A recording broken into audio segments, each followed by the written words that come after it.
Estamos ao vivo. Pessoal, começando a entrar agora aí. Então, estamos chegando ao vivo para a primeira live da semana. Essa semana vamos fazer 3 lives, né? Então, vamos começar aí a primeira live nessa semana.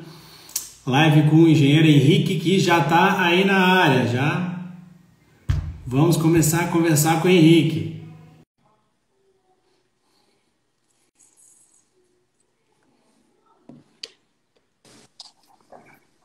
Boa noite. Henrique. Boa Hoje noite, meu está irmão. aqui. Gratidão, meu amigo. Que honra estar aqui com você, pô. Que oportunidade. Conseguimos, né? Conseguimos, graças a Deus. Hoje deu certo. Conseguimos! Hoje deu certo. Semana passada deu BO lá. Quem não sabe, né, pessoal? Semana passada meu voo atrasou, melou a live, deu tudo de errado, mas hoje vai ser show, né, Rivaldo? Pois é. Tivemos um imprevisto aí, mas imprevistos acontecem, né? Faz parte. Daí tinha, né? Tu tinha comentado, tinha a possibilidade de a gente fazer na semana passada, mas a gente também quer dar um conforto pro pessoal que está fazendo, ter uma sensação, né? Ter um conteúdo de qualidade. Então, melhor cancelar para fazer hoje direito, né?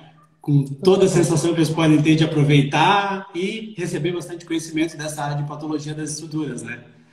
Total, total. O Mas objetivo é então, compartilhar bastante. O objetivo é compartilhar bastante hoje.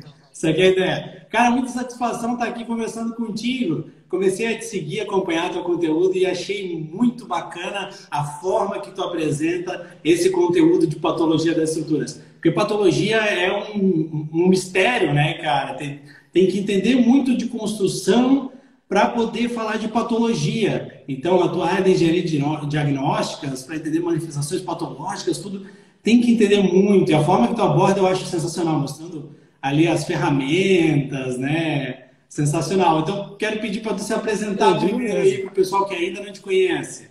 Não, maravilha. Antes de mais coisas, eu digo mesmo, tá? Eu falo, ó, vou ser sincero, pra mim a parte de cálculo estrutural, tal, enfim, é uma área que eu acho que você consegue abordar com uma leveza, com uma tranquilidade que é até gostoso de assistir, então eu queria parabenizar. Cara, seu conteúdo é muito legal, eu admito. Quando você me seguiu, eu comecei a te seguir também, dar uma olhada lá nos conteúdos, falei, cara, a leveza que ele consegue fica fácil, né? E isso que é gostoso, né? Eu acho que isso que é muito importante. Então, eu queria Legal. parabenizar e eu fiquei muito contente quando você me chamou para fazer essa live. Enfim, mas vamos lá, né? Quem é o Henrique Bosco? Depois que eu gostaria que você se apresentasse também para quem é meu seguidor e está aí na live e não conhece você ainda. Sim, sim. Mas meu nome é Henrique Bosco, tá, pessoal? Sou engenheiro civil, sou especialista em engenharia diagnóstica. E quem não conhece engenharia diagnóstica, tá tudo bem, porque eu também não conhecia essa engenharia civil aí com o nome de medicina. O que acontece, pessoal? Nossos prédios, nossas edificações, assim como o corpo humano, também ficam doentes, também têm doenças, eles têm problemas, e cabe a nós também consertarmos e tratarmos dessas edificações. Pode ser em diversos sistemas, elétrico, hidráulico, revestimentos, e também pode ser na parte de estrutura. Então, eu, Henrique Bosco, na verdade, eu sou como se fosse um médico das edificações, eu gosto de ensinar outros engenheiros a prestarem e trabalharem nessa área também que poucas pessoas conhecem, que é a engenharia diagnóstica. Engenharia diagnóstica é muito legal, cara. E é um mercado assim que pouca gente se atenta, né? Que, por exemplo, Total, eu acho que talvez a área de estruturas é muito difundida. Todo mundo sabe que tem lá a sua área de estruturas, total. projetos, execução de obras. Mas a parte de engenharia diagnóstica às vezes passa despercebida. E toda obra, né, um dia talvez vai precisar de alguma avaliação, um parecer. E então, Sim, quanto mais a gente constrói, mais a gente vai ter mercado exatamente nessa área, né? total, total. E assim, sejamos honestos, eu estava até mostrando, esse final de semana eu estava dando aula de pós lá no Rio de Janeiro, né? Eu estou de volta aqui em São Paulo, eu estava lá no Rio e estava mostrando um estudo do Instituto Brasileiro de Avaliações e Perícias, mostrando, Nivaldo, não sei se você sabe desse dado, mas que 46% das manifestações patológicas, ou seja, das anomalias das edificações, vem de um erro, sabe do quê? De projeto. Hum, Projetos mal feitos, pois cara. é. Quase metade vem de projetos mal feitos. Então, apesar de ser Pois muito é. difundida essa área de projetos, faltam profissionais de fato capacitados para fazer isso com qualidade. Eu ia até comentar contigo, eu peguei o livrinho aqui, ó, tem o livrinho Nossa, esse aqui. livro é top, do Bernardo. Exatamente. E tem aqui uma parte dele, logo no começo, que ele fala sobre da onde que vem a maioria das manifestações patológicas, como tu falou, né? Então tem a época, vou até ler aqui, ó, tem a época de uso, só para eu ler direito aqui para vocês, ó, aqui. Cerca de 90% das origens dos problemas diagnosticados na etapa de uso, que é depois que ficou pronto, o pessoal está utilizando a edificação, é consequência dos processos originados ou incorporados na fase de produção da edificação. Daí, às vezes, a gente pensa, a produção da edificação fica muito amarrada na cabeça, talvez a execução, mas nada a ver. Ele até mostra o gráficozinho aqui, ó, a parte de produção inclui a parte de projetos ali no começo. O pessoal não se atenta, a parte de projetos, né, é muito importante. Se tu pensar uma obra errada, ela vai dar problema, obviamente. Não tem como construir certo se fazer errado, né? Total. Mas se apresenta, por favor, se apresenta. É isso que eu falo. Então, deixa eu aproveitar para me apresentar para quem está aí, que é seguidor do Henrique, que ainda não me conhece. Então, meu nome é Nivaldo, eu sou engenheiro civil, me formei em 2009, então faz aí 12 anos que eu me formei, e eu trabalho há 13 anos desde estagiário, na época, né, como estruturas, na área de estruturas. Então, faz 13 anos que eu trabalho com estruturas. Em 2013 eu abri o meu escritório, então meu escritório tem 8 anos, e eu sou engenheiro civil, engenheiro de segurança do trabalho também, mestre na área de estruturas, formado aqui na UFSC, em 2019. E o Expertise Estruturas, eu trabalho com somente projetos estruturais a gente faz. Então a gente faz desde casa a prédios. Hoje a gente tem uma demanda muito grande por prédios de concreto armado, mas essa é a expertise, é com isso que a gente trabalha aqui. E no meu perfil eu tento dar as dicas exatamente da área de estruturas. Projeto e execução, porque eu faço muito acompanhamento, então também quero mostrar um pouquinho da parte de acompanhamento das estruturas, para não ter problema ali na hora, né, do pessoal estar executando e fazer alguma coisinha errada. Então, falei isso, 90% está nesse momento, né? 90% vai estar do projeto até a execução, é muita coisa, é praticamente tudo, né? Sejamos honestos. A gente aniquilar 90% de alguma coisa, tira 90% do seu salário. Acho que não vai ficar muito feliz, né? Não, o que mais assim, me choca é que se tu pensar que 90% é na fase de produção, que inclui o projeto e a construção, os 10%, somente 10% é das pessoas utilizando errado ou não fazendo a manutenção. Então, 90% é dos profissionais técnicos que deveriam estar fazendo corretamente e aconteceu alguma coisa no meio do caminho. Na execução, no acompanhamento, não teve, ou na época do projeto, mas 90% e só 10% por falha na utilização, né? Ou mudança de uso que não é prevista, aumenta a carga, seja o que for, né? Ou manutenção. Mas isso é que me choca bastante, né? A parte técnica que está errando, principalmente a parte técnica. Total. Então, quero te fazer uma pergunta aqui. Ó. Te mandei uma ideia mais ou menos do que eu queria conversar contigo, né? Mas assim, ó, tua área de atuação é a engenharia diagnóstica. Então, eu imagino que assim, tu tem curso, tu ensina o pessoal a trabalhar na área de engenharia diagnóstica, sim, mas também tu também tem teus clientes, tu faz teus atendimentos. É minha vida. Exato. Assim como eu tenho curso de estruturas, mas eu tenho muitos clientes e faço projetos. Até isso dá, assim, né? A gente fala do que a gente sabe, né? Eu não tento aqui chegar e começar a falar sobre arquitetura, elétrica, que não tem nada a ver. Sobre diagnóstico, porque eu não entendo, eu falo de estruturas. Então, na verdade, essa é a ideia, trazer um conhecimento mais, com uma maior qualidade, né? Que é o que a gente mas essa é a parte legal, né? Eu acho que essa é a parte bacana. Cada um ensina o que sabe, e aí a gente chama pessoas, poxa, estamos aqui nessa oportunidade bacana, trocando experiência, e a gente agrega e ajuda todo mundo da melhor forma possível, né? Acho que é o mais bacana isso. Exatamente. E daí eu quero te perguntar assim, ó, o que tu vai, né? Tu vai atender os clientes. Os clientes te chamam ali, aconteceu alguma coisa, tô com alguma coisa estranha na minha edificação. Daí tu vai lá na edificação ver o que tem. Quais são de uma forma geral, as principais manifestações patológicas que tu vê lá na obra, ou na obra não, na construção, na edificação, quando tu vai visitar? As que mais acontecem, as mais corriqueiras.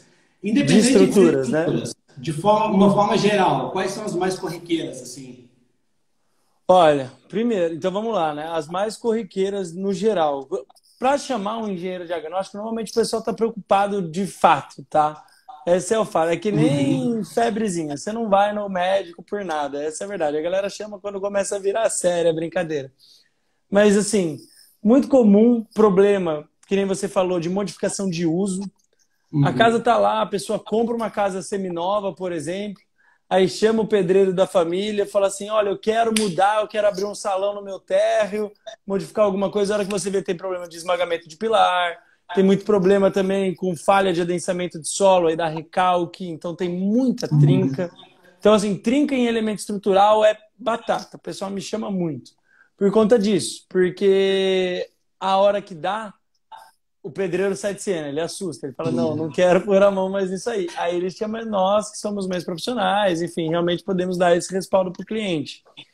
Outros sistemas que dão muito problema, vou te falar aí a parte elétrica, porque é muito negligenciada, né? O pessoal economiza muito porque não vê. E a parte hidráulica também, porque tem muita gambiarra. Essas duas têm muita gambiarra. Mas me atendo mais à parte estrutural, o que eu mais vejo, mudança de uso é muito comum, porque o pessoal não pega um profissional habilitado para, olha, vamos aumentar o vão, aí a pessoa muda o vão, aí vem naquela história, cava 2 broquinhas aqui, não sei o que, você já sabe a história, já sabe o que vira. E aí acaba dando problema, por quê? Porque modificou a utilização, modifica a carga. A gente vê muito, né? Por exemplo, uma estrutura que está biapoiada, do nada a pessoa cria um balanço na estrutura e acha que nada vai acontecer. Exatamente. Então, o problema vem como consequência. Muito problema aí, eu vou culpar um pouquinho o usuário, em casas mais antigas. Problema de recalques, o quê? Por exemplo, rompimento de tubulações, tem muito. Então, pega uma casa muito velha, o que acontece? A pessoa não faz manutenção no rejunte, ou rompe uma tubulação, alguma coisa assim, vai carreando o solo embaixo daquela casa. E aí o que acontece? Não adianta, né? A gente tem muita fundação rasa em casas, acaba indo muito. Isso em residências, né? Residências. Prédios, aí eles têm outros tipos de demanda. Uma demanda importante, por exemplo, de prédios, indo até para a parte estrutural também, está muito relacionada também a, vamos dizer, atendimento, por exemplo, perícia na extrajudicial. Cara, Henrique, deu um problema aqui, a gente rompeu, não deu a carga que a gente gostaria, não deu a resistência que a gente estava desejando. E agora? O que a gente faz? Porque vira isso. A concreteira joga para carpinteiro, o carpinteiro joga para a concreteira e o engenheiro está lá, socorro, Deus nos acuda. Então a gente vem para tentar buscar esse tipo de solução, né? Então tem muito problema, né?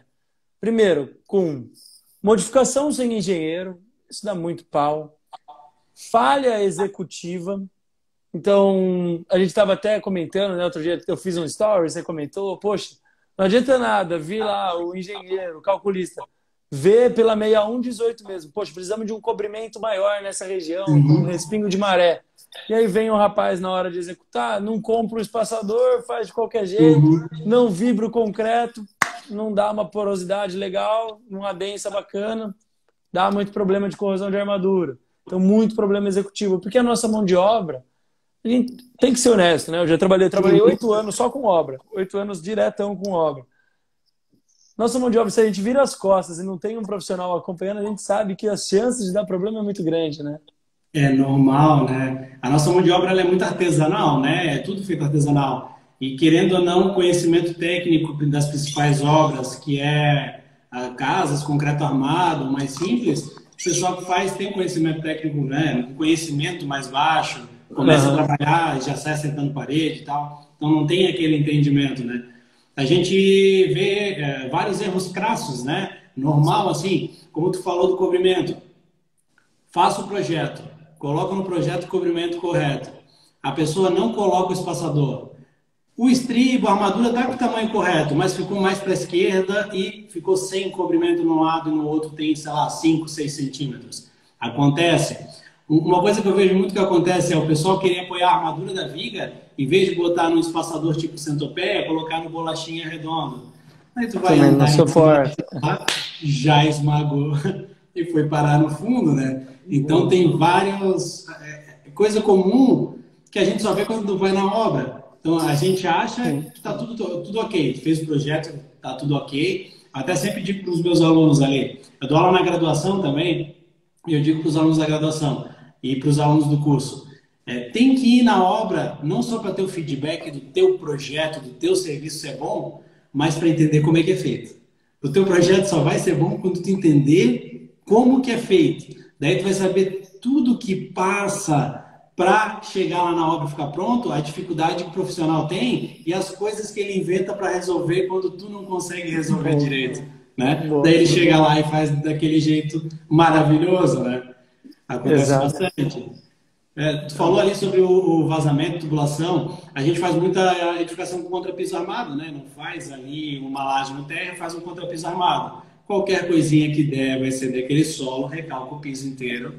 E daí, sabe, né? Má compactação na hora de fazer esse contrapiso armado também acontece bastante, né? Eu acho muito interessante essa parte assim de ir lá entender o que aconteceu. Assim, ó, a manifestação está lá. Por que essa manifestação aconteceu, né? Então, ela aconteceu por isso e isso, descobrir, fazer a anamnese, chegar no resultado. Para chegar naquilo, tu tem que entender tudo isso que a gente falou.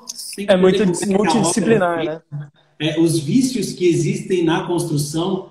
Se tu não entender de nada disso, tu não vai ter ideia de como que aconteceu aquele problema, né? Um dos problemas que podem acontecer.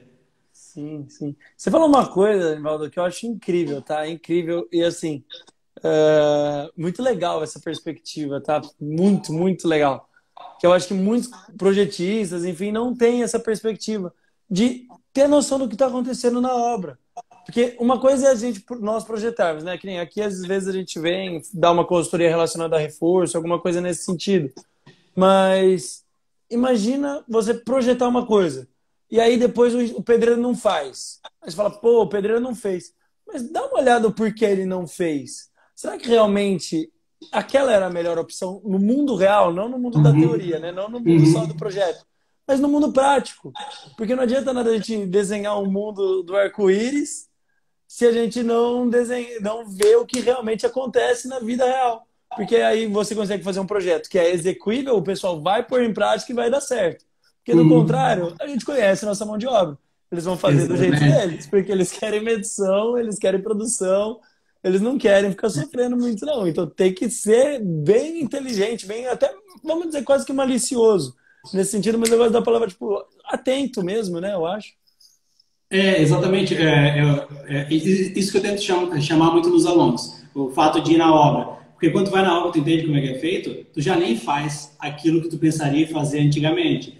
O nosso projeto evolui, nosso trabalho evolui conforme a gente percebe, conforme as coisas são feitas. Então, assim, ó, exemplo clássico. É muito difícil a gente juntar as vigas, né? Então, eu vou concretar uma obra lá, vim com viga de um lado e com a armadura da viga do outro, dá muito embolo. Se tiver muita armadura, vai ser difícil de encaixar. É comum fazer o quê? A gente monta uma armadura lá embaixo, leva ela para cima e a outra vai faltando a armadura para a gente complementar. Nessas horas, o pessoal esquece e não erra por malícia. Já fui em obra minha fazer acompanhamento, que eu fiz projeto estrutural e fui acompanhar só a estrutura. Fui lá conferir ferragem, faltando quase todas as armaduras negativas por causa disso. Eles tiraram para encaixar e iam concretar sem. É comum. Outra coisa muito comum nas estruturas é a famosa armadura de suspensão. Tu coloca no projeto, mas na obra ninguém coloca. Daí vem aquela viga em balanço pequenininha, que apoia uma viga grande, e o pessoal não coloca armadura na obra. É comum. O pessoal não entende aquela armadura, e se não for alguém lá explicar, eles não vão entender, eles não vão fazer, não vão colocar. E assim vai. Tem várias coisas, né? O estribo do pilar. Colocar o estribo na altura que tem a viga é muito difícil. Dá muito problema. Daí o que acontece? Obras menores o pessoal nem coloca. Estribo ali esquece. Não tem, né? E obras maiores, para te facilitar, o que a gente faz? Divide o estribo em dois usos. E daí encaixa assim. Daí consegue encaixar, senão fica difícil. E isso a gente só vê fazendo, né? Exatamente dessa forma, assim. E na questão das manifestações patológicas que tu disse ali, das que tu mais encontra, tu encontra muita trinca, né? Uma coisa que a gente vê muito na execução, querendo ou não, a estrutura trabalha, né? Então a gente não pode levantar a alvenaria junto, tem que levantar a alvenaria depois, tem todas essas coisas. Pensa bem na contraflecha, né? Eu vejo o pessoal errando muito em contraflecha, uma coisa teoricamente simples, básica, só que os transtornos são assombrosos depois, se não são feitas, né? Esse é o problema, não colocar a contraflecha. É muito de não colocar a contraflecha. E a famosa telinha, O quanto tu vai em obra aí que tem vãos grandes, que deveria ter várias telas e elas não existem, né? É óbvio que tu vai ter problema depois. Então isso é muito bacana, entender como é que funciona e até para ali na frente já indicar o teu cliente, né, no caminho certo. Ó, aqui faz assim, aqui faz assado. Sim, tem que pensar muito também, né? Em, poxa, a pessoa vai rodar um concreto em obra, vai rodar um concreto usinado, e tem que ter muita noção também, né? Do Uhum. padrão que vai rodar naquela obra. Toma muito cuidado com o adensamento de armadura, né? Você estava falando do embolo, né? Muito cuidado com o adensamento de armadura, porque eu vejo também muito problema com isso aí. Porque dá muito ninho de concretagem, né? Muito problema. Exatamente. Isso eu pego muito ninho de concretagem. E ninho de Uhum. concretagem em obra, pode ser até em grande porte, eu já peguei bastante. Se tá na produção assim, muito apertado de prazo, a gente sabe que o cara não vai grautear. O que ele faz? Reboca por cima, Uhum. segue o jogo e vamos embora. O que acontece É. com a vida útil da estrutura? Cai assim, pela Uhum. metade ia ser otimista, tá? A gente tem ali provavelmente uma PG de classe 5, então vai cair assim muito drasticamente, metade seria ser bem otimista se tiver uma intervenção preventiva aí em uns 10 anos. Então, muito cuidado com o adensamento, né, e a impossibilidade de adensamento do concreto, inclusive com a altura de lançamento também, né, para não haver segregação do Verdade. concreto. A altura de lançamento é uma coisa que ninguém respeita, né? Então, chegar lá, concreta um pilar inteiro 3 metros, e se tu concreta ele inteiro 3 metros, aquela base dele fica toda, né? Falta de densamento, a argamassa sai, fica só as pedrinhas e fica mal adensado, né? O pessoal comentou ali da alvenaria. Fala aí pra gente quais são os problemas de levantar a alvenaria junto da estrutura. Nossa, vários. Você vai ter vários, né? Você vai ter deformação. Não estamos no YouTube, estamos só no Insta Só no hoje, galera. Instagram. Hoje é só para quem está no Insta, só para quem está animado aqui. Cara, tem diversos problemas, né? Primeiro, né? Primeiro, a questão de sobrecarregar a estrutura, porque o pessoal também tira escoramento de forma anterior, dá muito problema. Você normalmente vai ter uma fissuração, uma vertical e duas horizontais cruzando, assim, tá? Por quê? Porque ainda está tendo um escoamento do concreto, então vai ter uma flecha antecipada, então a alvenaria vai deformar. Você tem um risco também do quê? De você, isso é muito, mas assim, muito comum, muito comum. O pessoal já subir a alvenaria e já encunhar, em menos, Uhum. não aguardar os 28 dias da estrutura, encunhar a alvenaria, às vezes até no dia seguinte dela ter sido feita. Sai uma trinca, é batata, assim, é fazer e dar. Horizontal na parte superior da parede. E aí a galera vira, nossa, Henrique, o que essa fissura deu em todos os meus apartamentos? Eu falo, o que você fez? É só perguntar, você descobre. Tem muito problema o quê? De deformação também, esmagamento. Quer um Uhum. outro exemplo? Clássico problema de alvenaria? Isso principalmente para casa, né? Esse é nível Brasil, eu tenho certeza que na sua região também tem. Casa, o pessoal usa a alvenaria como fundo de viga, né? Para fazer Uhum. concretagem de viga. Você vai perder água para a alvenaria, então você já vai perder a proporção água-cimento, você vai ter Verdade. retração do seu concreto, um monte de fissura. Isso reduz a resistência do Uhum. nosso concreto, né? Médio prazo, assim, drasticamente. Você vai ter um problema que é de esmagamento e sobrecargas daquelas alvenarias que são de vedação, trabalhando como uma alvenaria estrutural. Você vai ter o quê? Uma interface ali no encunhamento. O encunhamento, né? Muita gente não tem muita noção do qual a função do encunhamento. O encunhamento é para absorver exatamente essa interface, né? A gente tem materiais muito diferentes, poxa, até no quesito dilatação, né? Inércia Uhum. térmica, vão trabalhar muito diferentes. Então, o ideal é você ter o quê? Um material resiliente ali no meio, uma massa podre, né, que a gente chama, uma 1 para Exatamente. 10 ali, para absorver mesmo. Então ela vai deformar, vai absorver. E aí você vem e cola direto, faz uma junta seca. Qualquer deformação, essa casa vai fissurar. Essa casa, o resto da vida, vai ter Uhum. fissura no topo da alvenaria. Padrão. E assim, a quantidade de casa que eu vejo com alvenaria sendo utilizada como fundo de viga não está escrito. Assim, é entrar em condomínio, você vê um Uhum. monte, vê um monte. E Eu não é até só brinco casa. com. O cara pensa que é só a casa que. Não, casa de médio padrão. Não, casa de alto padrão. Tu entra no condomínio Alto com casa de alto padrão. padrão, tá lá o pessoal levantando a alvenaria, usando como forma fundo da viga, lateral dos pilares. Tá lá, né? Tu comentou sobre encunhamento. O encunhamento ele tem que absorver exatamente, né? Inclusive o cliente meu, fui visitar a obra dele esses dias, daí ele tem muitos pavimentos, e daí já estava no oitavo tipo ali, mas tem muitos mais tipos ainda para cima. Daí eu subindo e as alvenarias já, várias alvenarias levantadas e várias encunhadas já. Daí eu falei, não dá para te deixar para encunhar depois?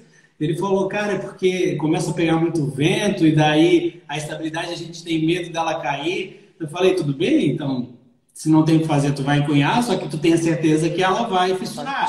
Daí, inclusive a gente foi subir na escada, daí quando vai subir na escada chega na altura do encunhamento, daí eu já mostrei ela aqui, ó, tudo Já fissuradinho aqui. É batata, né, cara? A gente sabe que vai acontecer porque ainda está entrando muita carga. Ó, pensa assim, é um prédio de 20 lajes. Estão feitas 13 lajes, tem mais 7 para ser feito. Ainda tem muita vai carga. deformar ainda. Os pilares vão encurtar, a obra vai ainda trabalhar. Então, ainda tem muita carga para entrar, né? Mas mesmo assim, para vocês verem que não é só lá o seu Zé que está construindo a casinha que faz errado. Isso acontece de uma forma geral, né? Tem muitos vícios. E quando que o pessoal começa a meio que se tocar e começa a parar de fazer? Depois de muitas obras, né? Porque daí Depois que pega no bolso, né? Pega no bolso. exatamente. Dá Aquela muito manutenção pós-obra. contínua, né? Aquele pós-obra contínuo, porque daí vai fazendo. No começo, não vai dar nada, vai fazendo e vai aparecendo, vai vendo que não para, nas próximas vai tentando melhorar. É porque no começo é um custo, né? Não, encunhar depois, o pessoal vai ficar parado, a obra vai demorar mais, vou ter que gastar com mais tela e tal, e daí vai fazendo.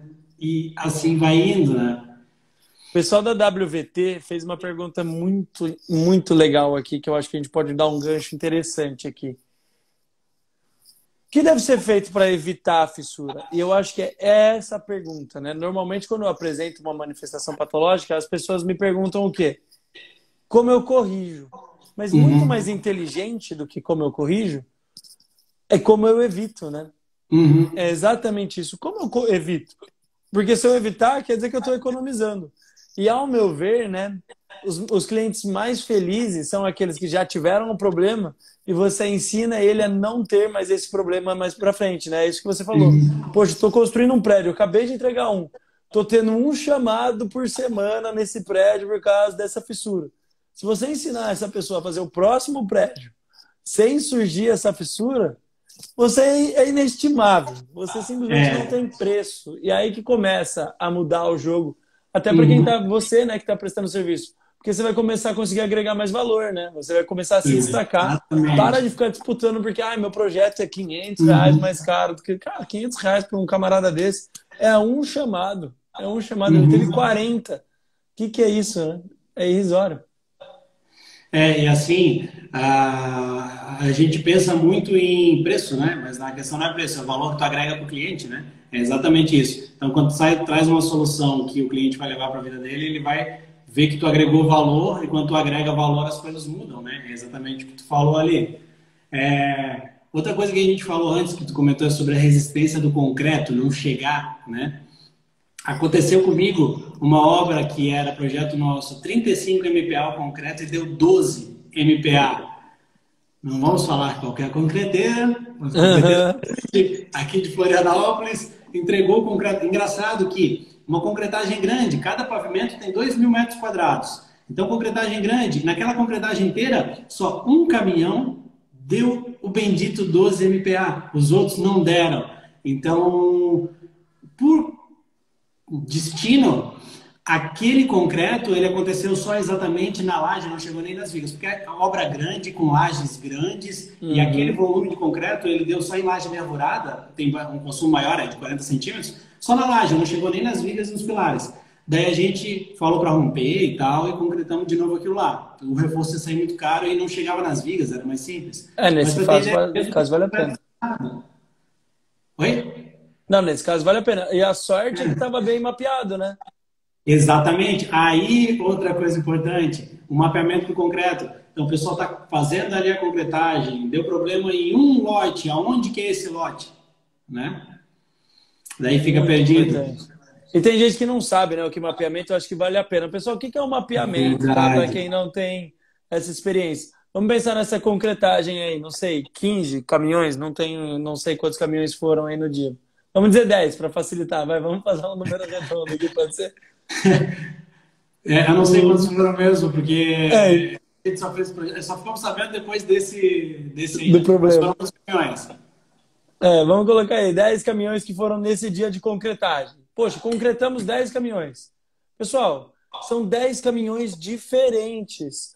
Por quê? Não sei se vocês, né? Infelizmente nem todo engenheiro teve a oportunidade de ir até uma concreteira na vida, mas está sendo lá produzido o caminhão. Vai lá na usina, o pessoal faz o traço, mistura, aditiva, se necessitar, enfim. Só que esse caminhão vai pegar a estrada, um vai pegar sol, o outro não vai pegar sol, vai depender do betoneirista, um vai lançar meio-dia, o outro 8 da manhã. Isso influencia, tá, pessoal? Relacionado à temperatura, tal, retração, mas enfim. Tudo isso varia.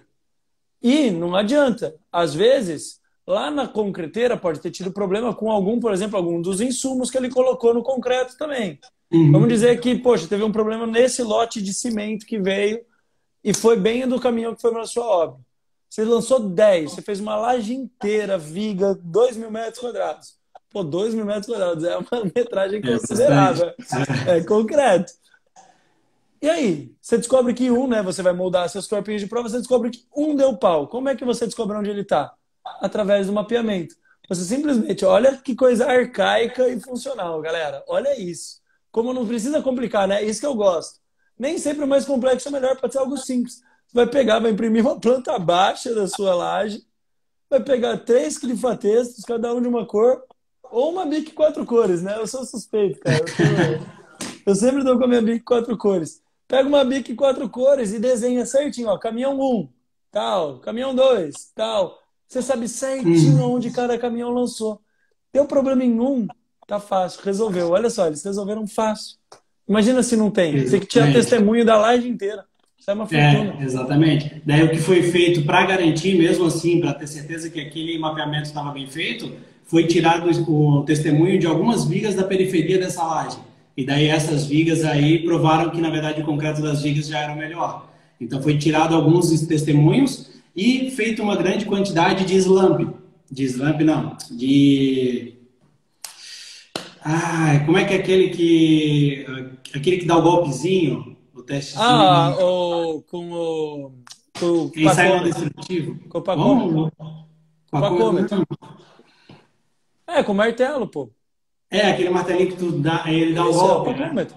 É o pacômetro. E daí a gente fez em várias regiões ali para... Esclerômetro, desculpa, inverti o pacômetro com o esclerômetro, tá certo. Isso aí. O esclerômetro, perdão. Matheus Marquete é aluno de estruturas da prática. Né? Eu que inverti aqui, perdão, é o esclerômetro.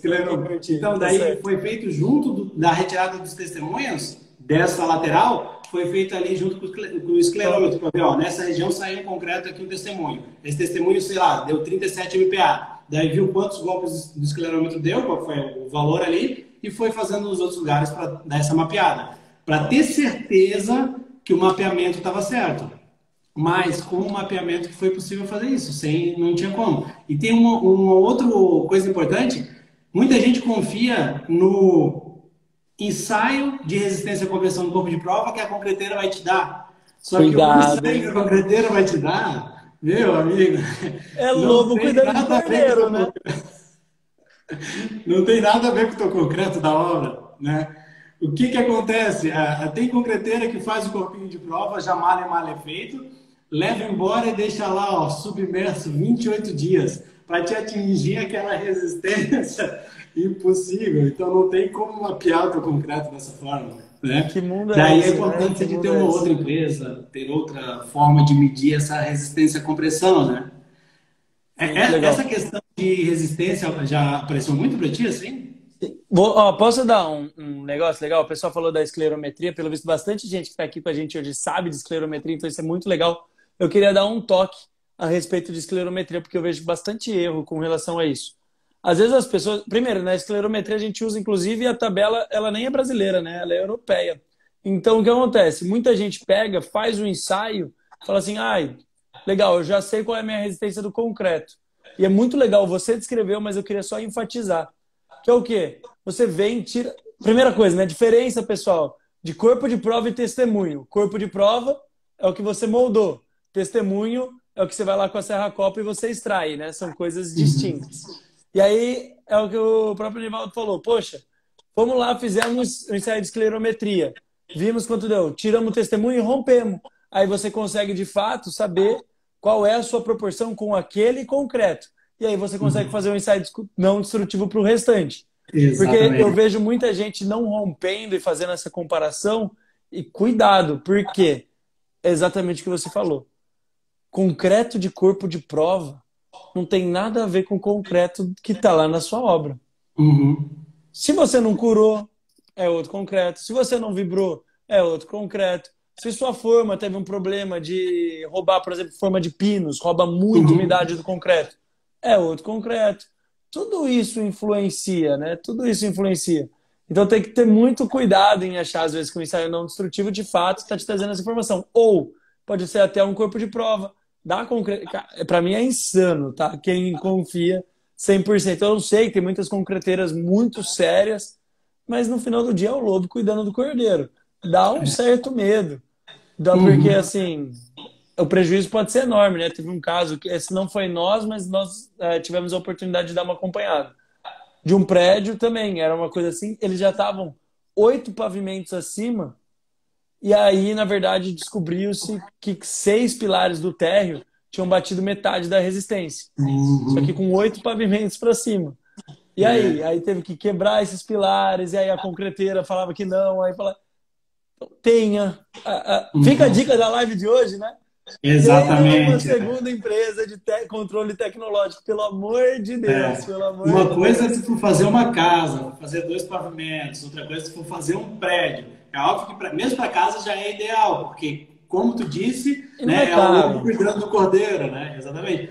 Mas assim, ó, um prédio, tu vai fazer um investimento, se tu vai comprar, tu vai construir algo que é para vender, que não é tu que vai usar, os cuidados são ainda maiores. A quantidade de precaução que tu tem que ter é muito maior. Então tem que ter ali, né, alguém para ir lá verificar o corpo de prova exatamente, em concreto separado do corpo de prova da usina para poder comparar os resultados e ver se está indo tudo certo. É muito importante isso aí.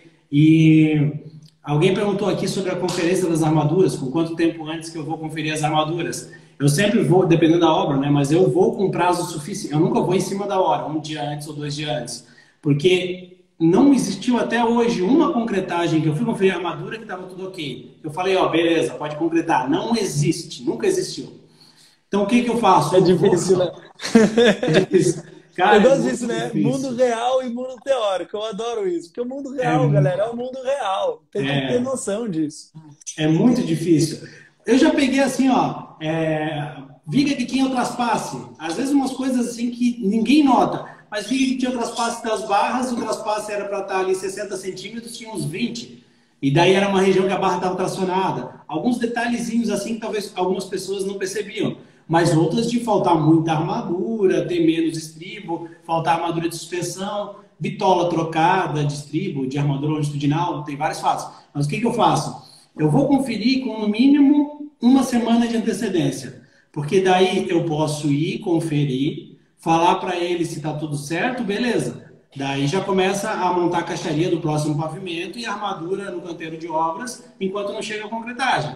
Mas assim, ó, eu vou lá, confiro, nem que eu vá conferindo parcial, ó, ficou pronto os pilares, confere, daqui a pouco fica as vigas, mas porque eu sei que vai ter coisa para arrumar. Então, se eu ir 2 dias antes e eles estiverem corrigindo outro dia, não dá tempo, vão estar corrigindo na hora da concretagem. Eu já vi outras obras, pessoal aqui começando a concretar e aqui terminando a armadura. Tipo assim, né? Num canto da obra e no outro. Então tem que ir com um tempo bom. Bom é uma semana, né? Tu vai lá, confere, libera a concretagem ou não, fala o que tem que fazer. E os erros mais comuns, né? É falta de cobrimento, é troca de bitola, espaçamento, Principalmente espaçamento de estribo, né? Muito comum um erro de espaçamento de espaçamento de estribo. estribo. Uhum. Armadura de pele, não ter aonde era para ter. As cadeirinhas, mesmo assim, o cara vai fazer uma laje maciça, vai colocar os espaçadores e coloca um espaçador daquele a cada 2 metros, achando que está protegido. O pessoal vai pisar ali, ó. Não adianta, o É. próprio peso da armadura já tira o seu cobrimento. São detalhes importantes que o pessoal não se atenta, né? Ah, Sim. deixa eu Muito ver. comum, né? Não, muito comum, realmente. E um ponto, já que você está falando de concretagem, né? Esse negócio de corrigir durante a concretagem é sempre um problema. Porque sempre vai ter um posicionamento equivocado, sempre vai ter uma falha na amarração. Corre muito, nossa, isso é muito comum. de você acabar o quê? Obstruindo ou deformando ou, enfim, danificando Uhum. tubulações secundárias. Ou você acaba estragando a posição das passagens, ou você obstrui conduítes elétricos, dá muito problema com isso também. Metade do pessoal pisar nos conduítes, né? E daqui a pouco vai passar a fiação, Detona. perder metade dos conduítes ali. E é um problema, porque depois o pessoal vem querendo rasgar a laje, aí depois você vai ter que Uhum. fazer reconstrução de laje. É um problema sério. Outra, limpeza. Tem muito problema, né? Aí o Uhum. problema não é nem tanto estrutural, mas o quê? De ficarem os arames, né, recozidos no fundo da forma, e depois esses arames passam por um processo de corrosão muito acelerado, muito fácil de corroer. E Uhum. daí o que acontece? Principalmente que agora, né, que cada vez é mais comum o acabamento com forro de gesso, forro não, né, com o gesso liso, né, direto, mancha muito fácil. Por quê? Por uma falha de limpeza na fase de concretagem. Ficam vários Uhum. pontos vermelhos na laje por baixo. Então tem que ter limpeza, né? Um rapaz com um ímã resolve isso, que é uma maravilha, né? Uma maravilha. Tem alguns detalhes, por exemplo, no projeto que eu tento passar para o pessoal. Ó, o Sandro falou ali, outra coisa, o grampo de ancoragem. Geralmente essas armaduras especiais são as armaduras que pode ter certeza que se tu for na obra conferir, ela não vai ter. Grampo de ancoragem, armadura de pele. Se a tua viga não tem armadura de pele em tudo, se ela só tem em um trecho, um balanço, não vai ter. Os grampos na ponta, que são armadura para torção, às vezes de balanço, difícil também eles colocarem. Armadura de suspensão, são algumas armaduras assim que a gente já vê que pode ocorrer. Se tu for lá, tu já vai direto nessa primeira, porque tu já sabe que ali pode ser que tenha um problema. E tem uns detalhes em projeto que eu sempre falo, pessoal. Uma, a armadura negativa. O pessoal vai lá e faz no projeto estrutural uma armadura negativa com barra de 5 milímetros. Aí o pessoal vai concretar na obra, pisa em cima daquela barra de 5 milímetros, ela vai lá para o fundo, porque ela é muito fina, não aguenta nem o peso da pessoa. Acabou, né? Então, pessoal, por exemplo, o pessoal do curso, eu já falo, ó, sempre usem 8 milímetros. O que eu uso é no mínimo 8. Aumenta o espaçamento, diminui a quantidade de barras, mas coloca 8. Porque o 8 milímetros vai fazer com que ela tenha uma resistência. Uma outra coisa bem interessante o pessoal às vezes pensa assim, quero aumentar o isopor da vigota treliçada, mas não quero aumentar a treliça, porque a treliça é mais cara. Então só compro isopor maior para aumentar a minha laje nervurada. O que acontece? Na hora de executar, o pessoal pisa no isopor, porque o isopor é mais alto do que a treliça. Daí Contamina todo o concreto, né? essa questão da sujeira que tu falou, vai todas para a nervura da laje, para as vigas, elas depois vão lá e ficam na cabeça do pilar, lá embaixo, que tirar aquele isopor é quase impossível. Então são detalhes assim que a gente percebe que podem fazer toda a diferença, né? Detalhe no projeto, atentar isso antes, né? O que tu poderia dizer para o pessoal de dicas que tu acha assim, ó, seja no projeto ou na execução, quais as dicas que tu poderia dar dos erros que tu costuma ver, erro de execução ou erro de projeto, que para tentar corrigir, exatamente, para que lá na frente não aconteça uma manifestação patológica. Tipo isso do não usar uma treliça menor que o isopor, usar uma treliça maior que o isopor. Vou. Olha, posso falar? Eu acho que eu vou pecar pelo básico aqui, mas é porque o básico a gente erra tanto. Eu sou muito disso, né? Eu falo, meu, a gente tem que fazer um bom arroz e feijão antes da gente querer fazer uma paella, né? Não adianta. Então, assim, eu Uhum. gosto às vezes de pecar pelo básico. Mas, assim, vou ser muito honesto, eu vejo muito, não é nem erro, eu vejo ausência de detalhamento, de tempo de retirada das escoras, tá? Então, falta muitas vezes isso em projetos. E aí existe uma remoção antecipada de escora, isso gera uma deformação, isso gera problema, tem muito problema. Vou ser honesto também, o brasileiro não acompanha a cura, tem muita falha de cura, e a gente sabe que isso vai interferir, assim, é grotesco, tá? Na questão da durabilidade do nosso concreto.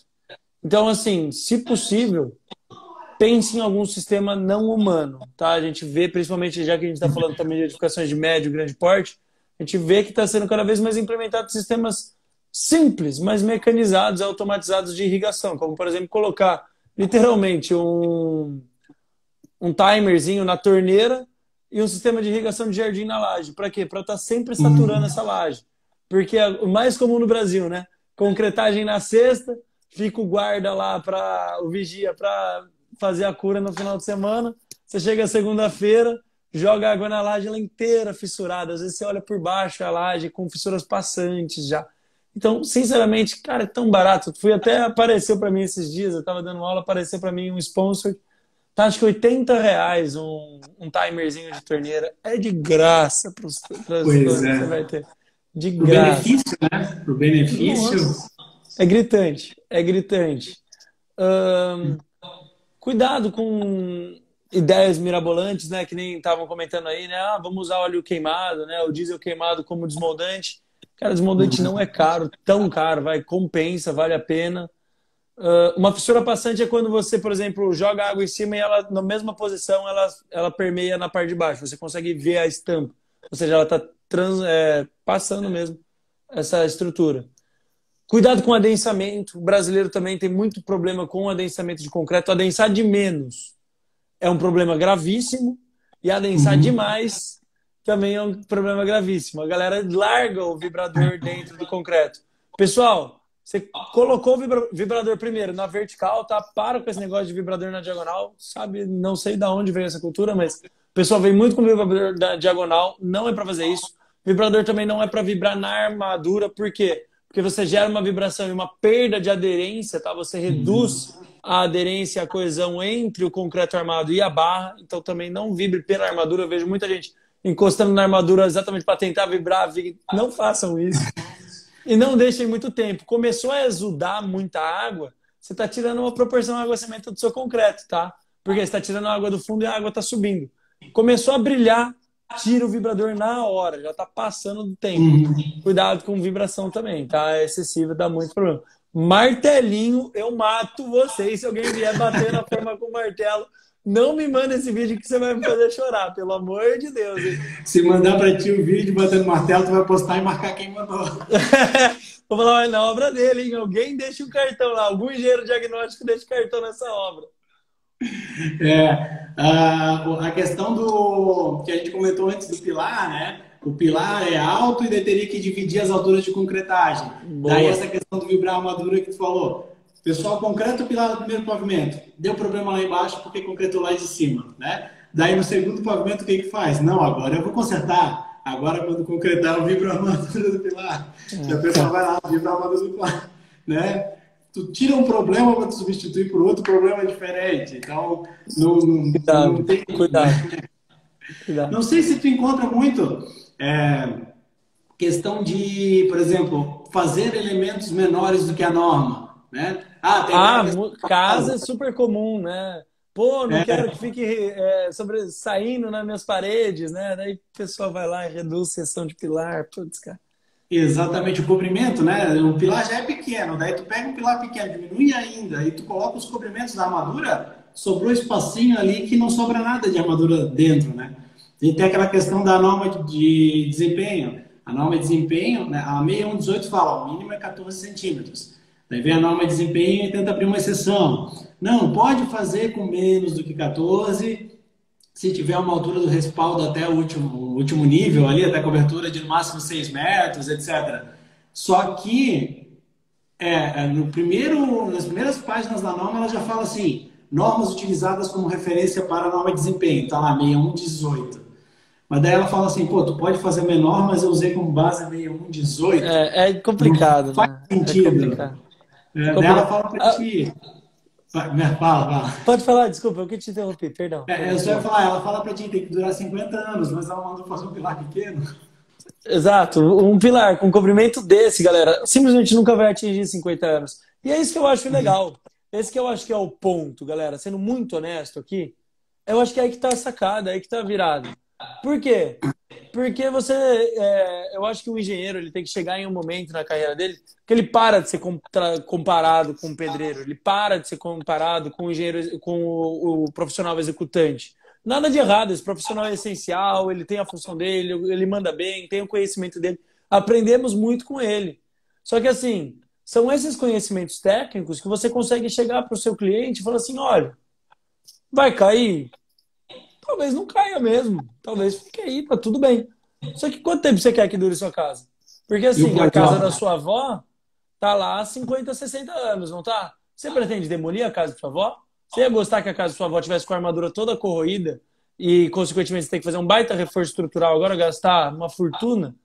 Aí ele vai parar e vai pensar, putz, verdade, hein? Essa casa provavelmente vai ficar pro meu filho. E aí, pô, meu filho vai ficar com esse problema para resolver depois? Uhum. Então, aí começa a ficar claro na cabeça do nosso cliente, né? Começa a ficar mais evidente. É aquilo lá, vamos dizer, um exemplo do dia a dia do nosso cliente. Colocar GNV no carro. Dá problema? Vou falar no popular, né? Eu, pessoalmente, não sou mecânico, então não sei, mas no popular, dá problema? A galera fala que não, mas falam que a médio prazo vai reduzir a vida útil do seu motor. Vai dar problema no carro a médio prazo. Nos primeiros 100 mil quilômetros está maravilhoso. E aí, vai funcionar? Vai, mas depois você vai pagar o preço. É isso que você quer? E aí o cliente começa a olhar, nossa, um apertinho de parafuso que o Uhum. Nivaldo me deu aqui no projeto, cara, vai me economizar muito lá na frente. Eu tô me sentindo esperto agora, mas eu tenho certeza que lá na frente isso aqui vai me custar caro. E aí a pessoa começa, ó, nossa, olha, um projeto bem feito, o Nivaldo fazendo acompanhamento, muda completamente o jogo. Tá aí, né? Tá aí. Exatamente. Assim, ó, a gente, como tu falou ali, tem que se diferenciar do pessoal que constrói, né? Quem está começando a construir, talvez fazer investimento na sua casa ou para vender, no começo as pessoas, muitos desses ainda acham que o engenheiro, o arquiteto meio que não, porque é obrigado lá o arquitetônico para aprovar na prefeitura. Mas, tipo assim, complementares, acompanhamento, essa parte, acham um custo ainda, não vem o benefício. Exatamente porque, como tu falou, não, mas o Zé fez ali a casa do fulano assim, do ciclano assim, não aconteceu nada.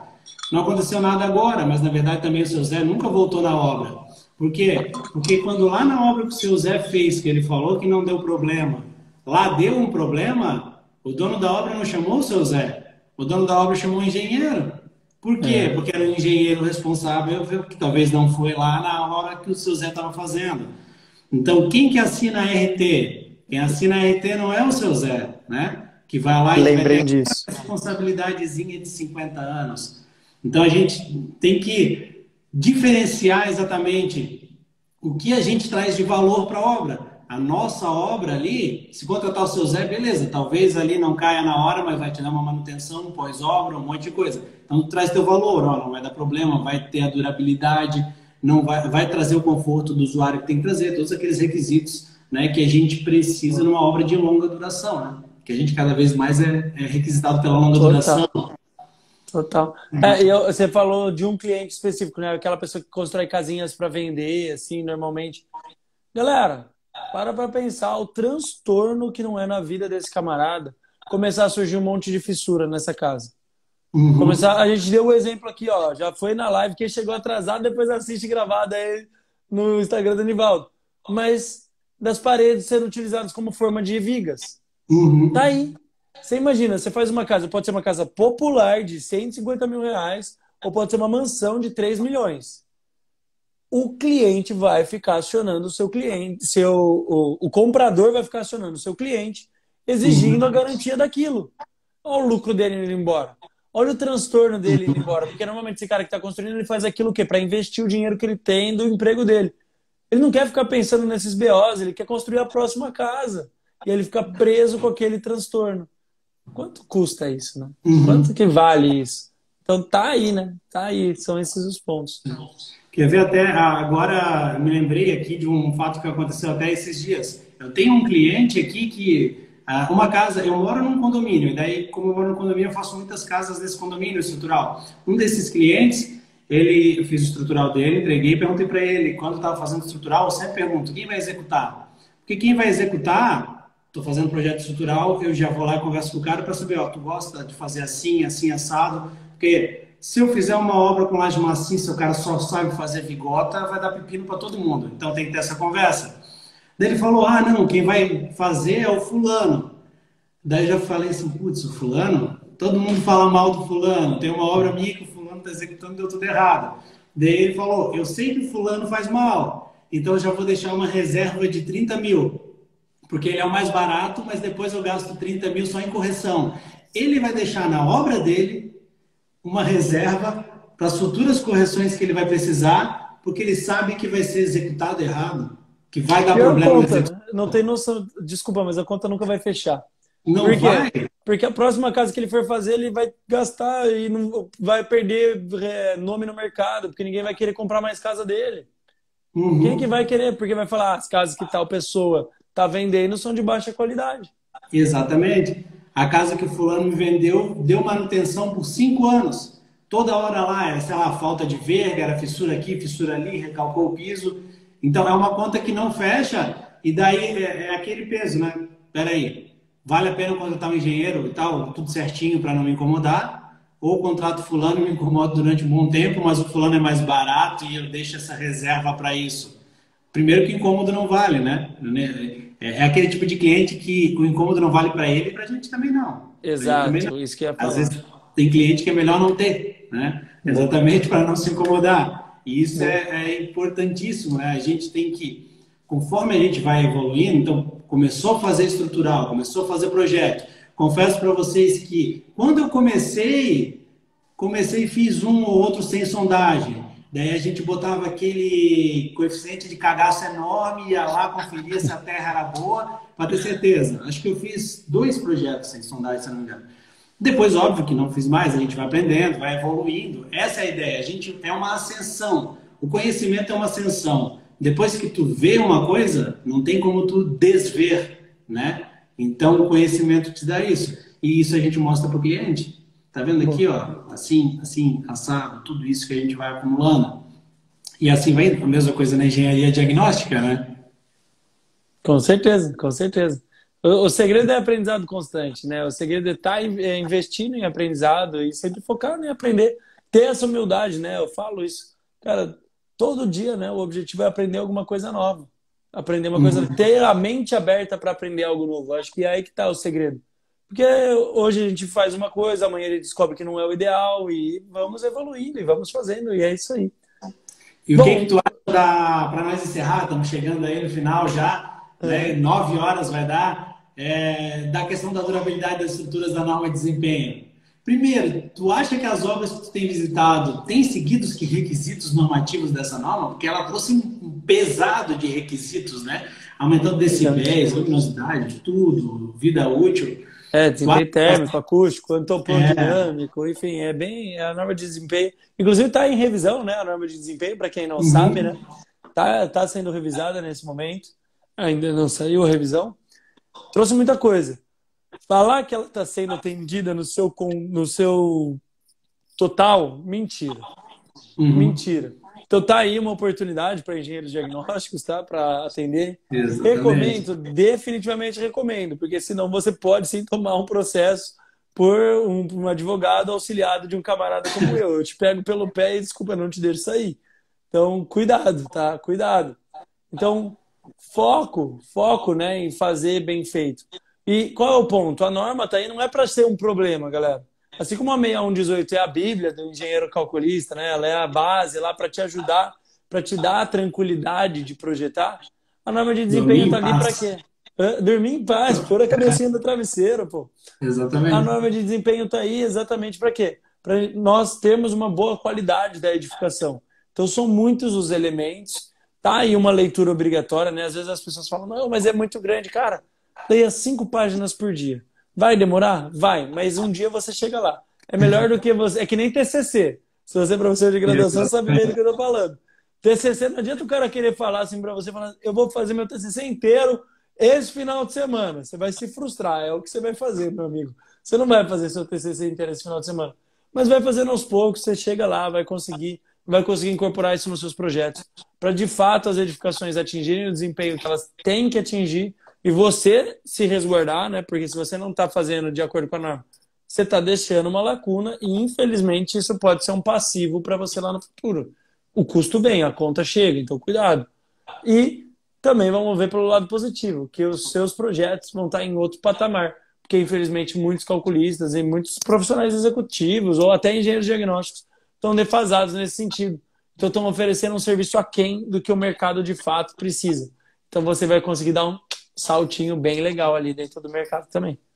E é legal quando tu entende, tu consegue também provar, né? Tu chega ali, faz o teu Incontestável. serviço, mostra tudo que tu pode fazer, daí vai falar, mas não estão fazendo. Não, mas tá aqui, ó. Se tu fizer, tem essa virtude, tem essa vantagem, vai acontecer isso.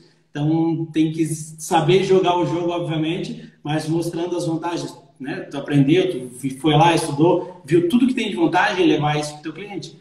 O teu cliente exatamente ter ali a obra dele com qualidade, nunca mais se incomodar, evoluir a construção. Quando ele evolui o padrão dele, ele vende mais, obviamente, né? Se ele vende mais, tu tem mais serviço, obviamente, né? Então, e é assim que vai, é assim que a roda Uma bola gira. de neve. É. Henrique, só tenho a te agradecer a oportunidade de estar aqui conversando contigo, cara. Foi muito bacana mesmo aí. Vou pedir para ti dar aí um último recado, uma última mensagem. Faz aí a propaganda do teu curso aí, do teu perfil, mas vai lá, dá uma mensagem aí pra gente. Eu que agradeço, de verdade. Pô, audiência incrível, o pessoal muito legal aqui hoje, pô, o pessoal interagindo, o pessoal, pô, bola pra frente mesmo. Só um comentário bacana, muito legal mesmo. Foi uma live muito gostosa. E passou rápido, diga-se. Pra mim Passou passou rápido. rápido, eu não sei pra vocês aí, galera. Pra mim passou muito rápido. Então, pô, primeiro, acima de tudo, obrigado pelo convite. Obrigado, pessoal, pela paciência. Infelizmente, semana passada teve esse imprevisto do voo, não deu certo, mas, poxa, eu acho que hoje foi uma live muito proveitosa. Rivaldo, cara, continua com esses seus conteúdos que eu tô adorando, tá? Eu sou um dos seus seguidores que tá gostando. Então, muito sucesso para você, para os seus seguidores. Quem tem curiosidade em engenharia diagnóstica, cara, tem muito conteúdo no meu Instagram, no meu YouTube. O objetivo realmente é ensinar engenheiros civis a ganharem dinheiro com esse conhecimento da engenharia diagnóstica, rentabilizar isso, saber fazer isso com segurança. Então fiquem à vontade e estou à disposição aí, quem quiser mandar direct, tiver alguma dúvida, estou à disposição de vocês. Muito obrigado. Interessante o pessoal ir lá e conhecer exatamente, porque às vezes tu não conhece um mercado que tu pode estar também lucrando e ganhando dinheiro e achando que, né, é um mercado novo que todos os teus clientes às vezes podem estar sofrendo com isso e tu não sabe, né? Então conhecer a engenharia diagnóstica, tudo que tu pode dar para o teu cliente nesse serviço é muito interessante. Tu pode trazer não só como, obviamente, diagnóstico depois, mas também já incorporar nos teus projetos, na tua execução, soluções para que lá na frente tu mostre, ó, não vai acontecer isso. Por quê? Porque fui eu que fiz, eu sei que tudo isso aqui são os passos para que não aconteça, se tu fizer dessa forma. Então, tem que seguir, tem que conhecer o que acontece, como é que faz para poder fazer direito. Cara, só tenho a te agradecer mesmo, muito bacana. Teu conteúdo é show de bola, eu gosto muito mesmo, eu vejo teus vídeos ali, até os vídeos explicando ali para o pessoal a parte não só de engenharia diagnóstica, mas é muito interessante de cliente, de captação, de fidelizar cliente, né? Às vezes a gente tem um cliente, o cliente vem e vai embora e a gente não sabe o que aconteceu. E quando a gente aprende a fidelizar o cliente é que a gente vira a chave do jogo, né? E tu traz um conteúdo muito bacana nessa parte assim também. Então, obrigado mesmo, cara, por ter aceitado o convite. E, pessoal, vou deixar essa live salva aqui. Vão lá no perfil do Henrique, sigam ele quem não segue ainda. E amanhã a gente tem uma outra live com o engenheiro Carlos, no mesmo horário, sobre fundações profundas e estruturas. Beleza? Obrigadão aí e Um nos vemos abraço. então. Ah, quem está aqui ainda, tira um printzinho aí, posta e marca a gente. Não esqueça, hein? Para a gente Não poder deixe. aí continuar compartilhando conteúdo. Com Obrigadão aí, certeza. Henrique. Um abraço, meu amigo. Até a próxima. Tchau, Muito obrigado tchau. pelo convite. Tchau, tchau. Valeu, galera. Muito obrigado.